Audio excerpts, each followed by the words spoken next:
So this is Radhika गौर और आज हम शुरू करने जा रहे हैं अपना जो चैप्टर है आंकड़ों का प्रबंधन, इसका टॉपिक नंबर 3। और टॉपिक नंबर 3 क्या है?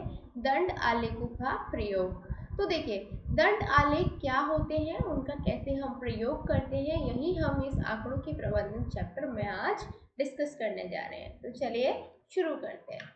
देखिए, सबसे पहले हम आपको समझाते हैं कि जो दंड आलेख है वो क्या होते हैं। तो देखिए, दंड आलेख को आप इजी भाषा में क्या समझते हैं, आप इजी भाषा में इनको समझ सकते हैं कि ये एक तरीके से क्या होते हैं, ये एक तरीके से ग्राफ्स होते हैं, ठीक है ना। तो हम इन्हीं ग्राफ्स के बारे में आज यहाँ पे डिस्कस करेंगे।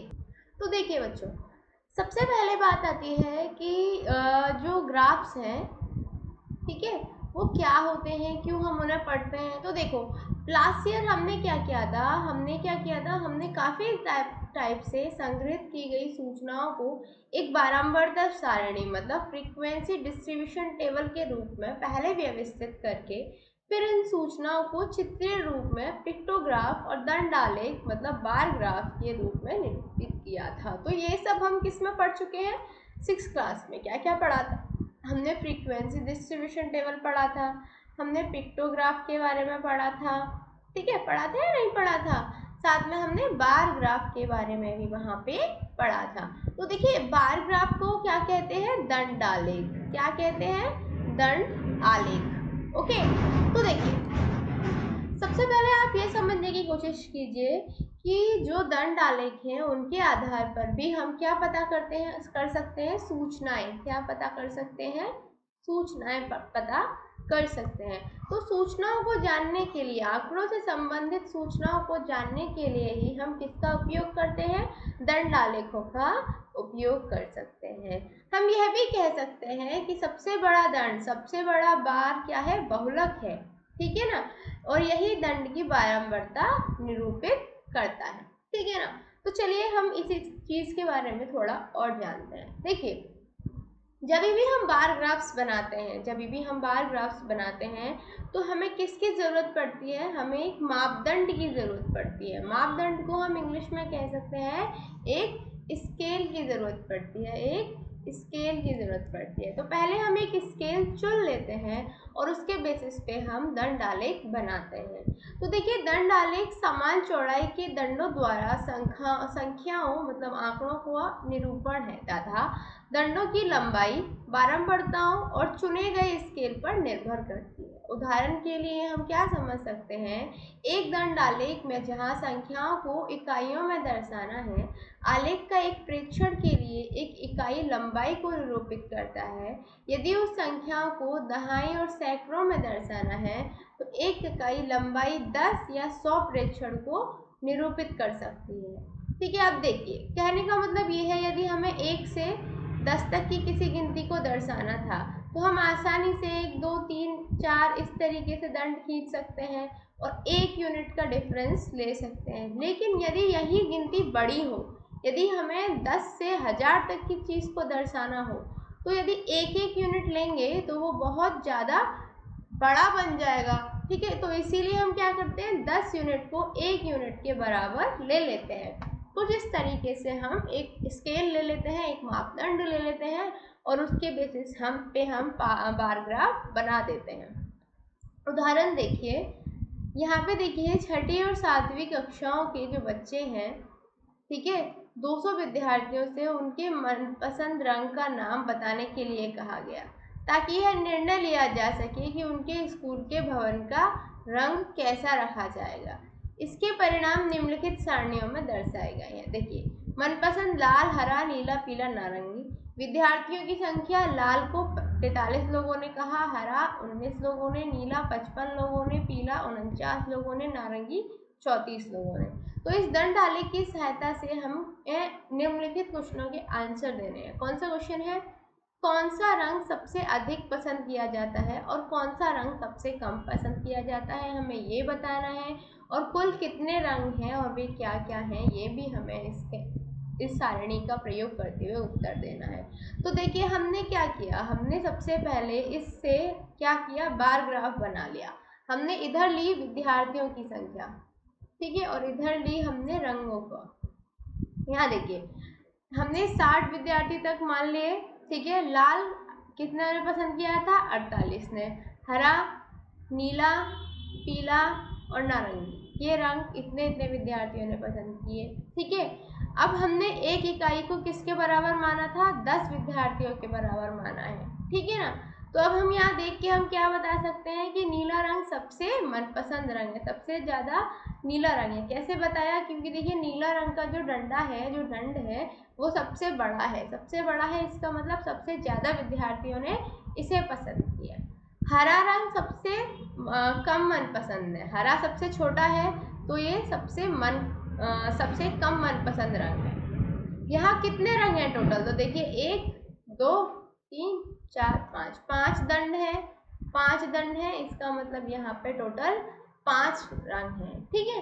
तो ये बेसिकली हम किसी भी बार ग्राफ को, किसी भी दंड आलेख को देख के उससे बेसिस पे उसकी सूचनाएं हम दे सकते हैं, उसके बारे में पता लगा सकते हैं कि आंकड़ा हमारा क्या कह सकता है, और यही हम बार ग्राफ की सहायता से पढ़ते हैं।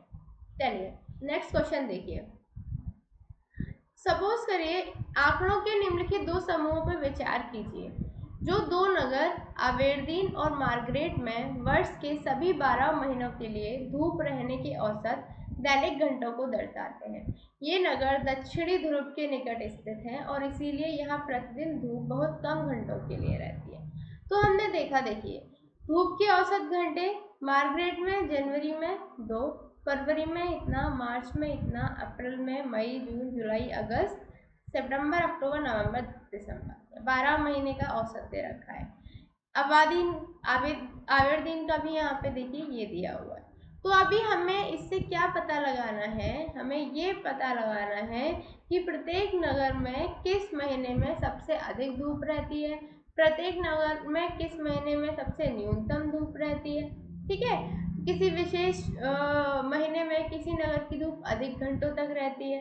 तो ये बेसिकली ऐसे जब कंपैरिजन करते हैं, तब ऐसे कंपैरिजन करते हैं, तब हम किनका प्रयोग करते हैं? दोहरे दंड आलेख का प्रयोग करते हैं। किसका प्रयोग करते हैं? दोहरे दंड आलेख का प्रयोग करते हैं, और इसको हम बोलते हैं डबल बार ग्राफ, ठीक है। और इसी के साथ हम दोनों नगरों की सूचनाओं को कंपेयर करके उनके बारे में बता सकते हैं, ठीक है। तो देखिए हमने यहाँ पे क्या बना लिया? यहाँ पे हमने दोहरा बार ग्राफ बना लिया। हमने क्या किया? धूप के घंटे यहाँ दिखाए, धूप के घंटे हम इधर दिखा सकते हैं, और हमने यहाँ पे महीने दिखाए। तो देखिए मार्गरेट को हमने सफ़ेद कलर से डिनोट किया, आबेरदीन को हमने ग्रे कलर से डिनोट किया। तो अब देखिए जनवरी में यदि मार्गरेट में इतना टेम्परेचर था तो आबेरदीन में इतना था, फरवरी में इतना इतना था, मार्च में ये था। देखो हमने ये ऐसे करके स्केल ले लिया, एक इकाई, 1 घंटे की धूप, और ये हमने यहाँ पे इनका बार ग्राफ बना दिया। क्या बना दिया? Bar graph. तो देखिए इसमें प्रत्येक महीने के लिए हमारे पास 2 दंड हैं जिनकी ऊंचाइयां प्रत्येक नगर के औसत धूप के घंटों को दर्शाती हैं।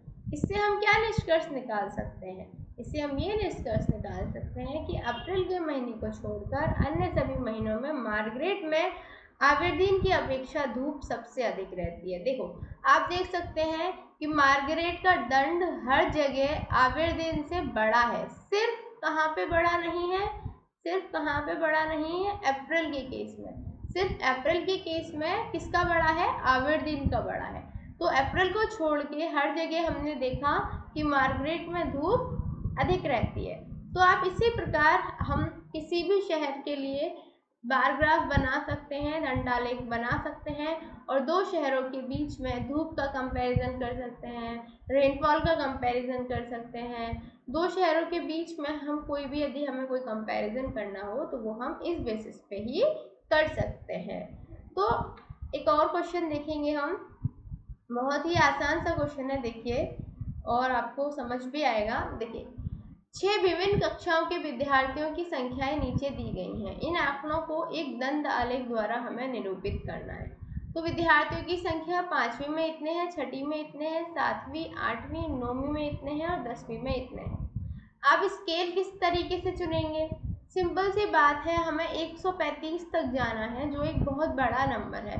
तो हम एक इकाई को किसके बराबर लेके चल सकते हैं, यहाँ पे 25 बच्चों के बराबर। ठीक है, यदि हम ऐसा करेंगे तो आसानी से हम बार ग्राफ अपना बना लेंगे। अब देखिए, निम्नलिखित प्रश्नों के उत्तर देने हैं। किस कक्षा में विद्यार्थियों की संख्या अधिकतम है और किस कक्षा में न्यूनतम, एक तो हमें ये बताना है। कक्षा 6 के विद्यार्थियों की संख्या कक्षा 8 के विद्यार्थियों की संख्या में अनुपात ज्ञात करना है। तो देखिए, सबसे पहले हम क्या बना लेंगे, बार ग्राफ बना लेंगे। देखिए, यहाँ हमने कक्षा लिखी, इधर विद्यार्थियों की संख्या। तो देखिए 0, 25, 50, 75, 100, 125 और 150, ये हमने यहाँ पे बना लिया। पांचवी के बच्चे कितने हैं, 135 हैं। छठी के कितने हैं, 120 हैं। सातवीं के कितने हैं, 95 हैं। आठवीं के 100 हैं, 90 है और ये 80 है। तो सबसे ज़्यादा, सबसे बड़ा ग्राफ किसका बना है, पांचवी का। तो पांचवी कक्षा में विद्यार्थियों की संख्या अधिकतम है। सबसे छोटा ग्राफ किसका बना है, 10वीं का। तो न्यूनतम किस में है, 10वीं कक्षा में न्यूनतम विद्यार्थी। क्लियर, समझ में आया, वेरी गुड। अब बात आती है अनुपात कैसे निकालेंगे। तो देखो, छठी कक्षा में विद्यार्थियों की संख्या कितनी है, 120। कितनी, 120। आठवीं कक्षा में कितनी है, 100। तो इसको जब हम करेंगे, 2 पंजे 10, 2 छिक्की 12, 6:5 आ जाएगा। किस किस का रेशियो, छठी कक्षा से 8वीं कक्षा के विद्यार्थियों के बीच का अनुपात 6:5 आ जाएगा। तो आई होप आपको ये सवाल बहुत ही अच्छे से समझ में आ गया होगा। तो देखिए, किसी भी क्वेश्चन को हल करने का बहुत ही आसान तरीका है। आपको सबसे पहले सारणी के बेसिस पे उससे क्या बनाना है, बार ग्राफ बनाना है। जब आप बार ग्राफ बना लेंगे तो आपको बार ग्राफ में दंडों की ऊंचाइयां देखनी है। ऊंचाइयां देखने के बेसिस पे आप किसी भी क्वेश्चन का हल निकाल सकते हैं और आप बता सकते हैं किस में क्या अधिकतम है, किस में क्या न्यूनतम है, कौन किसके कंपैरिजन में ज़्यादा है, कौन किसी कंपैरिजन में कम है। तो ये सवालों के उत्तर हम आराम से इसका इस्तेमाल करते हुए दे सकते हैं, बार ग्राफ का इस्तेमाल करते हुए दे सकते हैं। तो आज हमने क्या सीखा, आज हमने सीखा कि जो बार ग्राफ है वो क्या होते हैं। तो हमने देखा कि कोई भी आंकड़ा है, उसकी जो कोई भी सूचना है उसका पता लगाने के लिए हम दंड आलेखों का प्रयोग करते हैं, और जो दंड आलेख होते हैं वो हमें सूचनाओं को व्यवस्थित रूप से दर्शाते हैं। फिर हमने देखा कि यदि 2 जगहों में या फिर 2 आंकड़ों में कोई कंपैरिजन करना हो तो वहाँ पे हम किसका इस्तेमाल करते हैं, वहाँ पे हम इस्तेमाल करते हैं डबल आलेख का। और डबल आलेख का इस्तेमाल करके हम सूचनाओं के बारे में पता लगा सकते हैं। हमने देखा कि हम किसी भी आंकड़े को बार ग्राफ में दंड आलेख के रूप में व्यवस्थित करते हैं और उसके बाद में दंड आलेखों के बेसिस पे उस सूचना को ज्ञात करते हैं जो हमसे क्वेश्चन में, सवाल में पूछी जाती है। तो आज के लिए बस इतना ही। उम्मीद करती हूँ आपको ये सेशन बहुत पसंद आया होगा। मिलते हैं अगले सेशन में, तब तक के लिए शुक्रिया एंड गुड बाय।